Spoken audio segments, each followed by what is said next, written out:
kecewa dengan makhluk, kecewa dengan manusia, kecewa sama teman, kecewa sama pasangan, kekecewaan yang masih wajar, maka yakinlah Allah nggak akan pernah ngecewain kita. Kadang kita bahkan bisa kecewa kepada orang tua kita sendiri. Kadang seorang ayah, ibu kecewa kepada anaknya. Kadang saudara kecewa kepada saudara adik kakaknya. Itu hal yang wajar, itu manusiawi. Tapi Allah nggak pernah ngecewain hambanya. Ma wadda'aka rabbuka wa ma qala. Pernah dibenci sama orang tanpa alasan? Pasti pernah. Pernah membenci orang lain tanpa alasan? Mungkin pernah. Tapi Allah nggak. Allah nggak pernah ninggalin kamu, wahai hambaku, kata Allah. Aku nggak pernah ninggalin kamu. Apa buktinya? Kalau kita mau lihat-lihat nih masa lalu kita, teman-teman, ketika kita bikin dosa aja Allah nggak ninggalin kita, coba. Apalagi ketika kita taat. Ketika kita bikin dosa, kita nggak sholat, kita banyak maksiat, kita sombong, kita ingkar, kita nggak ngerti agama, kita menjauh dari kebaikan, Allah nggak ninggalin kita, masih ditolong. Apa buktinya? Buktinya sekarang kita bisa hijrah. Siapa yang bikin kita hijrah kalau bukan Allah? Buktinya kita akhirnya sadar untuk taubat. Siapa yang menyadarkan kita kalau bukan Allah? Kok telat banget sih Ustaz disadarin? Enggak, dari sejak kita bikin dosa tuh Allah udah menyadarkan kita. Kita aja yang keras kepala, menolak peringatan dari Allah, menolak nasihat dari Allah, sering datang kepada kita. Tapi Allah nggak pernah meninggalkan kita. Padahal kita dosanya tuh cukup banyak, nggak ditinggalin sama Allah. Udah banyak dosa masih dipanggil sama Allah, dipanggil loh. Qul ya ibadiyalladzina asrafu ala anfusihim. Ya ibadi, wahai hamba-hambaku. Manggilnya lembut lah gitu. Kalau ayah manggil anaknya dengan bahasa lembut, ya bunayya. Kalau anak memanggil ayahnya dengan lembut, ya abati. Kalau anak memanggil ibunya dengan lembut, ya ummati. Karena Allah memanggil hambanya. Kalau hamba memanggil Allah dengan lembut, ya Rabbi. Sekarang Allah memanggil kita, ya abdi. Kalau jamak, ya ibadi. Padahal kita banyak dosa, tapi Allah masih bilang, ya ibadi. Bukan bilang, ya ayuhan nas. Enggak. Padahal banyak dosa kan? Allah langsung bilang, manusia, makhluk, kamu. Bisa aja gitu kan ya? Allah enggak bilang, ya ibadi. Alladzina asrafu ala anfusihim. Yang melampaui batas dan merugikan dirinya sendiri. Maksudnya apa? Yang banyak dosa. Kenapa Allah nggak terus terang aja bilang, wahai hambaku yang banyak dosa? Allah menjaga perasaan kita. Udah banyak dosa, masih dijaga perasaannya, coba. Dalam teks Allah kepada kita. Ketika ibaratnya kalau ini adalah sebuah japrian, jadi ada orang yang, kita pernah salah sama orang. Sehari, 2 hari, sebulan, setahun, bertahun-tahun, kita banyak salah sama dia. Tapi dia masih ngejapri kita dengan panggilan-panggilan yang akrab antara dia dengan kita. Dan dia nggak nyebut dosa-dosa kita sama sekali. Dia nggak bilang, kamu kan emang banyak dosa kan sama aku selama ini. Kamu kan pernah gini, ini. Enggak, dia nggak ngomong kayak gitu. Friend, bro, bahasa-bahasa yang akrab antara kita dengan dia. Enggak sama sekali ngomongin dosa. Ada nggak orang kayak gitu? Nggak ada. Allah, udahlah kita banyak dosa, udahlah kita sombong banget, udahlah kita sering mengabaikan Allah, Allah sering gak kita warok, tapi begitu sesekali Allah manggil kita, panggilannya lembut, jaga perasaan lagi. Ya ibadi, alladzina asrafu ala anfusihim, hamba-hambaku yang melampaui batas. Gitu doang bahasanya. Bukan hamba-hambaku yang hina, hamba-hambaku yang kotor, hamba-hambaku yang pernah berzina, hamba-hambaku yang pernah membunuh, hamba-hambaku yang enggak, yang melampaui batas. Bahasa yang elegan. Tidakkah kita belajar dari Al-Quran? Al-Quran itu teks yang sangat elegan. Hadis, teks yang sangat elegan. Sejak kapan komen kita tidak lagi berkiblat kepada Al-Quran dan hadis?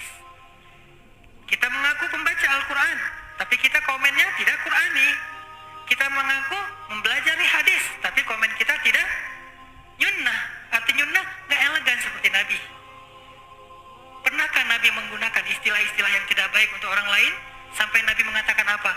Kalau ada budak perempuan kalian berbuat zina, maka cambuklah dia, tapi jangan cela dia. Cambuk itu bagian dari hak agama. Gak boleh diabaikan, itu hak agama. Bagian dari keadilan hukum. Cambuklah dia, tapi jangan cela dia. Lalu kalau dia berzina lagi 2 kali, maka cambuklah dia, tapi jangan cela dia. Kalau dia berzina lagi sampai 3 kali, maka juallah dia walau dengan harga seutas tali, murah. Tapi jangan cela dia. Coba. Tetap nggak boleh mencela. Terus apakah kita merasa lebih layak daripada Rasulullah untuk mencela orang lain? Hanya gara-gara berbeda partai? Hanya gara-gara berbeda pandangan politik? Hanya gara-gara beda mazhab dalam fikih? Hanya gara-gara beda geng? Di mana Al-Quran dan Sunnah? Di mana Al-Quran dengan teks elegannya? Di mana Sunnah dengan teks elegannya? Kita mengaku Al-Quran dan Sunnah. Bahkan kita mengaku sebagai ahlinya. Ahlinya apa? Ahlus Sunnah. Yang paling berpegang dengan Sunnah. Di mana elegannya? Bukankah Nabi itu terkenal dengan tabligh? Apa arti tabligh? Kemampuan berkomunikasi yang paling baik. Sehingga ketika Nabi bicara, semua orang ngerasa nyaman dengan ucapan Nabi. Soal diterima atau ditolak itu masalah egonya. Tapi nyaman pasti. Nyaman dengan mendengar ucapan Nabi. Sehingga Allah mengajarkan kita, bahkan kepada orang yang udah ngecewain Allah, Allah masih bilang, ya ibadi.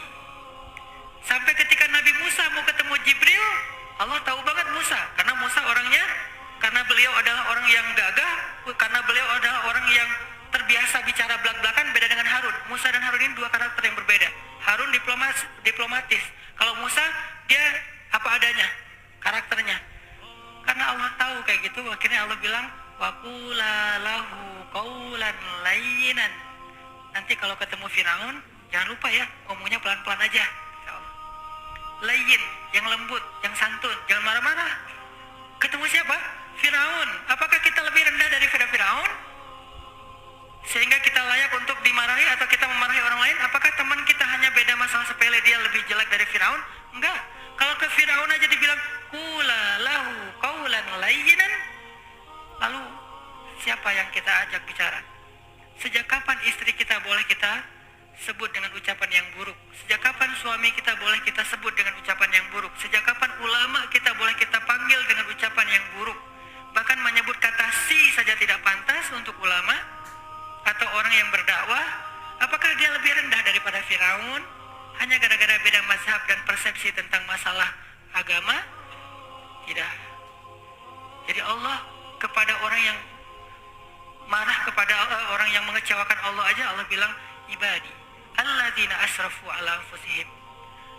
Terus bagaimana itu dengan Abu Lahab? Hanya Allah yang tahu siapa yang layak digituin. Nabi aja nggak tahu.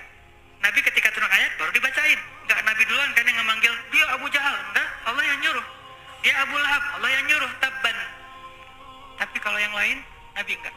Bahkan orang munafik aja dirahasiain namanya sama Nabi. Coba. Yang tahu nama-nama orang munafik siapa? Huzaifah ibn Yaman.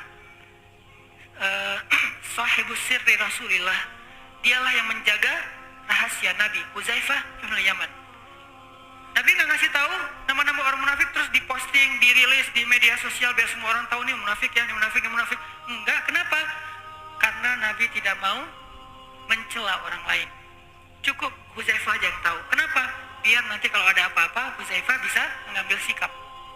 Sampai Umar aja nanya ke Huzaifah, ya Huzaifah, kan Nabi ngasih tahu kepada kamu siapa daftar orang munafik. Kira-kira boleh nggak saya tanya satu hal? Apa Umar? Saya termasuk nggak di antara mereka? Umar aja khawatir. Saya termasuk nggak saya di antara orang munafik? Huzaifah tersenyum. Karena Huzaifah respect banget sama Umar dan pastinya Umar bukan orang munafik. Huzaifah nanya, karena itu bukan rahasia kan? Enggak, wahai Umar, kamu nggak termasuk munafik lah. Alhamdulillah ya Allah. Gitu, dan itu bukan basa-basi teman-teman, bukan pencitraan. Kalau kita berada di posisi Umar nggak akan nanya kan? Kepedean banget kan, kita kegeeran. Masa sih gua munafik? Nggak, kayaknya nggak banget deh. Gitu kan ya? Umar, sekelas Umar bin Khattab, orang nomor 2 di sisi Rasulullah setelah Abu Bakar, itu masih ragu, saya munafik nggak ya? Huzaifah, saya termasuk nggak?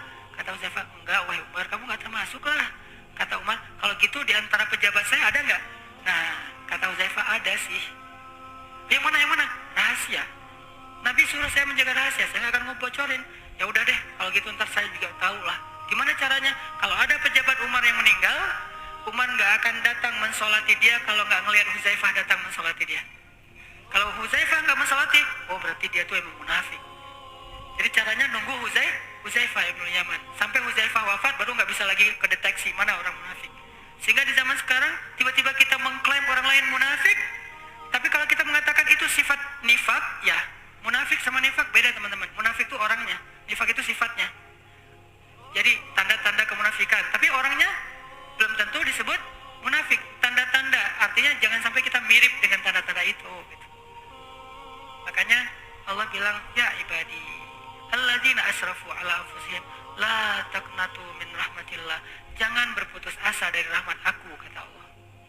Kepada siapa? Pendosa yang ngerasa, aduh kayaknya dosa saya udah kebanyakan nih, gak akan diampuni. Kata Allah, kenapa kamu berpikir kayak gitu sama aku? Kamu hambaku, walaupun kamu banyak dosa, aku tidak akan pernah mempersulit kamu untuk dapat ampunan. Jangan putus asa, minta ampun lagi. Ya Allah, dosa saya tuh sebanyak langit dan bumi. La ubali, kata Allah, aku gak peduli berapa banyak dosa kamu. Coba sebaik apa Allah. Ya Allah, dulu kan saya sering nge-reject engkau.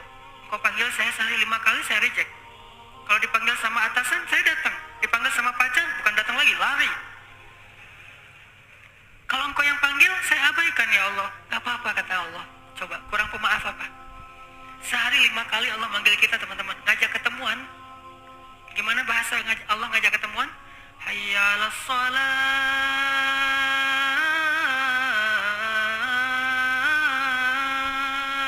Hambaku, ketemuan yuk. Kalau bahasa kita kan? Bahasa resminya apa? Mari kita sholat. Sholat itu artinya apa? Ketemu Allah kan? Kalau kalian seolah-olah kalian melihat Allah, kalau tidak melihat seolah kalian yakinlah Allah melihat, ketemuan gitu. Allah ngajak ketemuan, bahasanya kalau diterjemahin selama ini resmi. Saya lebih senang menerjemahkan bahasa daily kita lah. Arti hayya 'alas shalah dalam keseharian kita, yuk ketemuan yuk. Allah ngajak kita ketemuan. Padahal kita yang butuh Allah, Allah nggak butuh kita, tapi Allah yang ngajak kita ketemuan. Hayya 'alas shalah.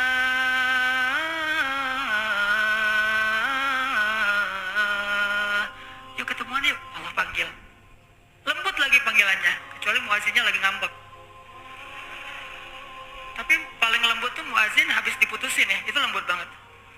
Baru diputusin azan. Hayya 'alal falah.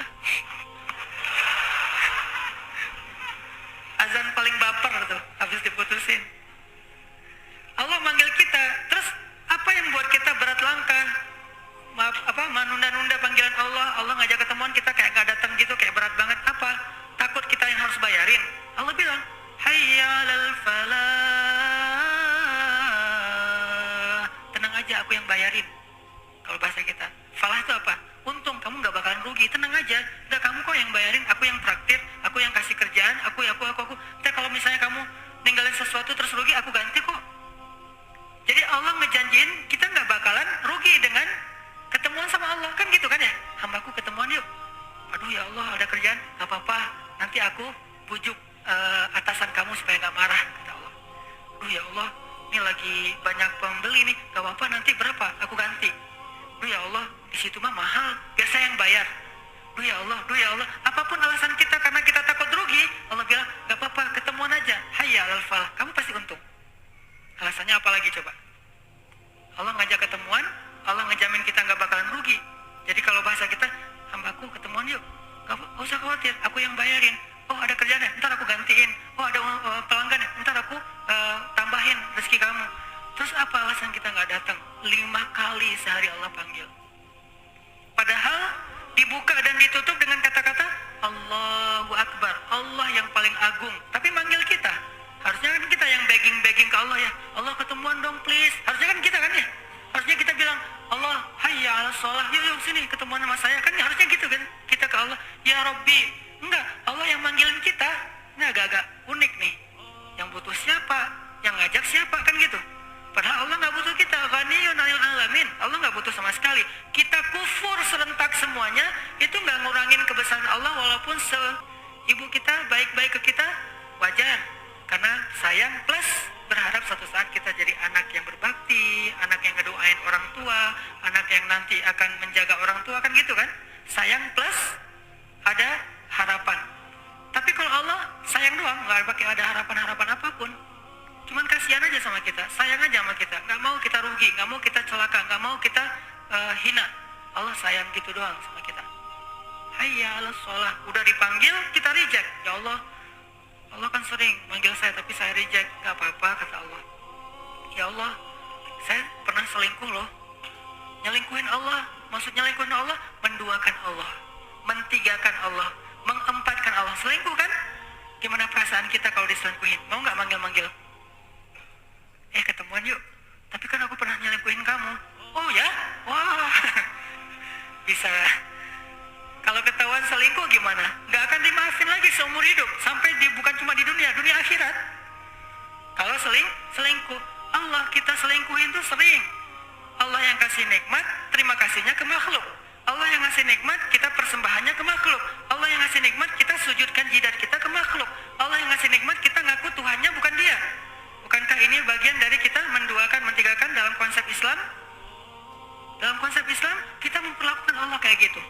Apakah Allah marah? Kecuali kita wafat dalam keadaan kayak gitu, baru nggak diampuni. Tapi kalau belum wafat, apapun dosa kita, jangan putus asa hambaku, minta ampun, kata Allah. Minta ampun di sini. Inna Allah yaghfiru dzunuba jami'a. Allah mengampuni semua dosa.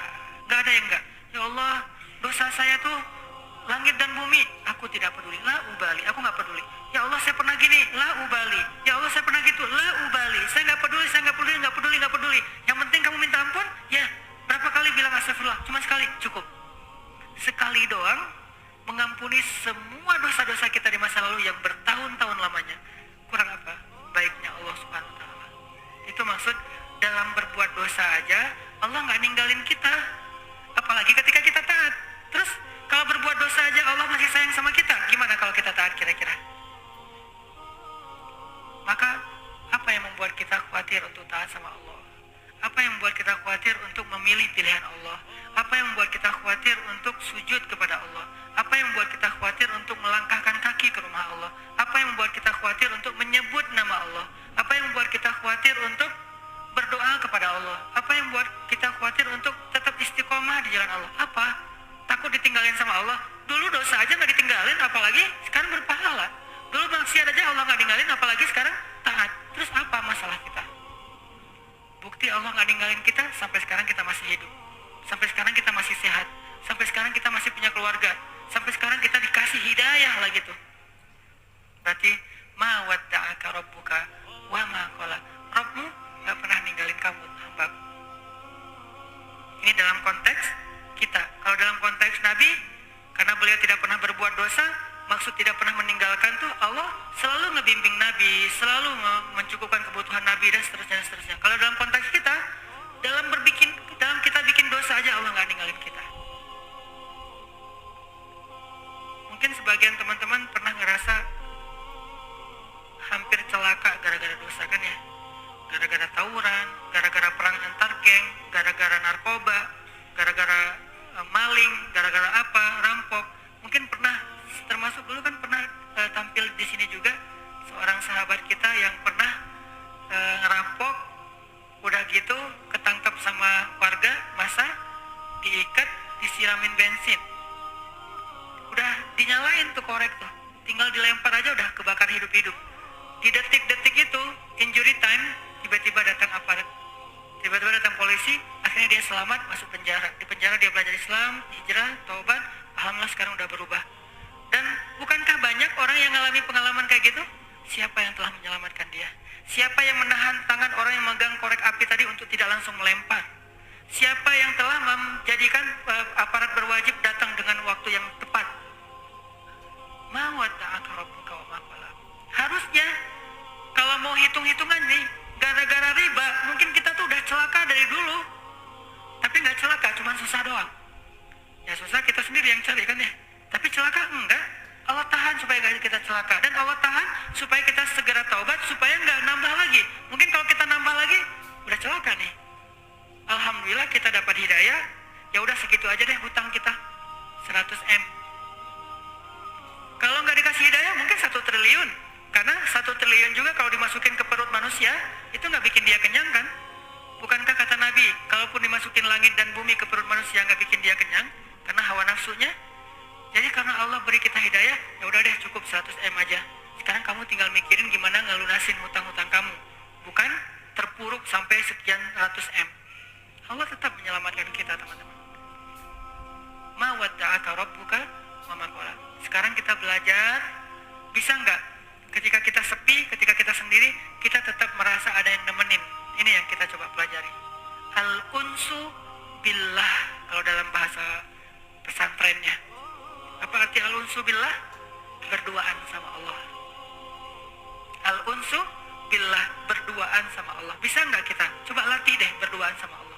Salah satu cara melatih berduaan dengan Allah, ya ayyuhal muzammil qumil laila illa qalila. Wahai orang yang berselimut, bangun, bangun. Coba kamu berdiri di malam hari. Kenapa? Karena inna nasyiatal lail hiya asyaddu wat'an wa aqwamu qila. Lebih berasa kalau malam tuh. Di situ kita melatih al-unsu billah. Sehingga kalau orang udah sukses melatih al-unsu billah, berduaan dengan Allah, dia mau kemana aja nggak gampang baperan ketika ditinggalkan orang lain, ketika dicuekin, ketika diabaikan, ketika. Enggak, kenapa? La tahzan, innallah ma'ana. Gak usah khawatir, gak usah sedih, ada Allah. Itu nggak akan berasa teman-teman kalau Allah itu nggak berarti dalam diri kita. Ya sih, tapi kurang. Katanya hasbunallah, tapi kok kurang?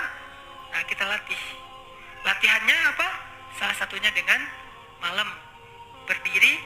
Kalau nggak hafal banyak ayat, buka. Boleh Ustaz baca Quran? Sebagian besar ulama mengatakan kalau sholat sunnah boleh. Saya mengambil pendapat itu. Buka, kita baca. Wadduha wal laili idza saja ma wadda'aka rabbuka wa ma qala walal akhiratu khairul laka minal ula. Ulangi lagi. Ma wadda'aka rabbuka wa ma qala. Ingat, tadi kata Ustaz Hanan maksudnya ini. Ingat lagi materi-materi ini. Ya, dulu waktu saya banyak dosa, Allah nggak ninggalin saya. Masa sekarang ditinggalin? Ma wadda'aka rabbuka wa ma qala. Dulu saya banyak dosa, Allah nggak ninggalin. Masa sekarang setelah saya hijrah ditinggalin? Ma wadda. Ulang-ulang ayat itu. Itu cara kita ngelatih berduaan dengan Allah, romantis sama Allah. Kalau bahasa sosmednya ngejabri Allah.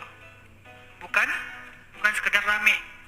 Kita ada ibadah sifatnya kolosal, sholat berjamaah. Ada ibadah yang sifatnya personal touch, privasi banget, cuman berdua dengan Allah aja.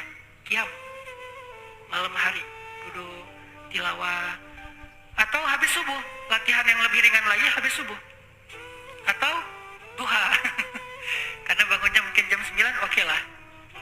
Walaupun kurang oke sih sebetulnya. Habis subuh, Aisyah itu melatih berdoa, bukan melatih lagi, mengamalkan berduaan dengan Allah habis subuh. Karena biasanya Aisyah itu kan habis subuh dengan Nabi ya. Habis subuh bantuin Nabi, habis subuh jalan sama Nabi, jalan pagi gitu, habis subuh ngerjain apa dengan Nabi. Sekarang apa? Habis subuh Nabi udah wafat. Aisyah sendiri, dia kangen sama Rasulullah. Dia kangen dengan suaminya, dia kangen dengan nabinya, dia kangen dengan kekasihnya. Nggak ada, karena udah wafat. Ngapain? Habis subuh, Aisyah tilawah satu ayat sampai zuhur. Satu ayat. Famanallahu alaina wa waqana adzabas samum. Tadabbur, nangis, sujud, doa. Baca lagi. Famanallahu alaina wa waqana adzabas samum. Nangis lagi, sujud lagi, doa. Faman, gitu aja terus. Dari mulai habis subuh sampai zuhur, satu ayat. Apa arti ayatnya? Ayatnya tentang Allah baik banget sama kita. Dulu kita dalam keadaan tidak paham agama, Allah yang memahamkan kita. Dulu kita berada di tepi jurang neraka, Allah menyelamatkan kita. Dulu kita begini, sekarang begini. Famanallahu alaina wa waqana adzabas samum. Ayatnya bebas, yang mana aja, sesuai dengan kasus atau masalah kita masing-masing. Coba rasain berduaan dengan Allah itu senikmat curhat dengan makhluk. Harusnya lebih sih, tapi latihan gak apa-apa deh. Berduaan dengan Allah itu kayak berduaan dengan pacar halal. Berduaan dengan Allah itu kan kita kalau lagi pengen berduaan sama pacar halal kita, istri atau suami kita, gak mau diganggu orang ya. Bahkan kalau ketemu orang kayak lagi makan di kafe, tiba-tiba ketemu teman, itu kayak aduh, kok sekarang sih ketemu dia, kan kita lagi pengen berdoa tuh. Terus orang itu nggak paham lah gitu. meja ya, ngeganggu ya. Ada orang kan agak-agak nggak pengertian nih, akhirnya dia duduk bareng kita, kita diem aja, dia heboh sendiri. Nah kita bisa nggak gitu ketika lagi berduaan sama Allah nggak mau diganggu? Ada waktu seperti itu, tapi ada waktunya kita memang dengan makhluk, dengan manusia, hablum minan nas, tapi ini ada waktunya pengen berduaan aja sama Allah. Sampai Nabi juga ketika mau berduaan sama Allah, Nabi di masjid, nggak di rumah sholatnya. Padahal kalau di rumah bisa aja, tapi beliau ke masjid biar nggak ada yang gangguin. Ini teman-teman, ma wadda'aka rabbuka wa ma qala. Insyaallah pada kesempatan yang akan datang kita lanjutkan kalimat yang lain dari surat Al-Duha. Mudah-mudahan satu demi satu ayat yang kita pahami ini bisa jadi fast charging iman kita. Kan fast charging itu nggak butuh panjang-panjang ya, satu ayat langsung ngecas. Nah ini namanya fast charging. Coba nanti diulang ayat ma wadda'aka rabbuka wa ma qala. Mudah-mudahan itu bisa bikin kita la tahzan, gak usah khawatir, innallaha ma'ana, Allah bersama kita. Itu aja yang bisa saya sampaikan. Semoga Allah Subhanahu wa taala memberi kita taufik setelah hidayah, artinya setelah kita paham kita bisa mengamalkan, dan semoga Allah Subhanahu wa taala menambahkan untuk kita kebaikan setiap bertambah ilmu, dan kebaikan itu menjadi bermanfaat buat orang-orang di sekitar kita.